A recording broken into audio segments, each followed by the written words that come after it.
Tollywood evergreen hit movie Jagadeka Veerudu Athiloka Sundari 1990లో విడుదలైన ఈ సినిమా అప్పట్లో థియేటర్లలో సంచలనం సృష్టించింది. డైరెక్టర్ రాఘవేంద్రరావు దర్శకత్వం వహించిన ఈ మూవీలో మెగాస్టార్ చిరంజీవి, దివంగత నటి శ్రీదేవి జంటగా నటించారు.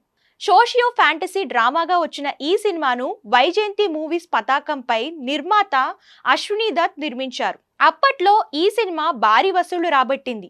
దాదాపు 2 కోట్లతో నిర్మించిన ఈ సినిమా 15 కోట్లకు పైగా కలెక్షన్స్ రాబట్టి బాక్సాఫీస్ వద్ద రికార్డులను తిరగరాసింది. ఇక ఈ చిత్రానికి ఇళయరాజా అందించిన మ్యూజిక్ మరింత హైలైట్ అయింది.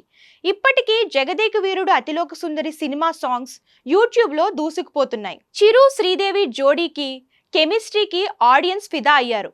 తాజాగా ఈ చిత్రాన్ని రిలీజ్ చేశారు మేకర్స్. మే 9న థియేటర్లలో విడుదలైన ఈ మూవీకి మరోసారి సెన్సేషన్ రెస్పాన్స్ వచ్చింది. ఈ క్రమంలోనే ఈ సినిమాకు సంబంధించిన ఆసక్తికర విషయాలు నెట్టింట వైరల్ అవుతున్నాయి. అప్పట్లో ఈ సినిమా కోసం చిరంజీవి, శ్రీదేవి ఎంత రెమ్యునరేషన్ తీసుకున్నారనేది ఆసక్తికరంగా మారింది.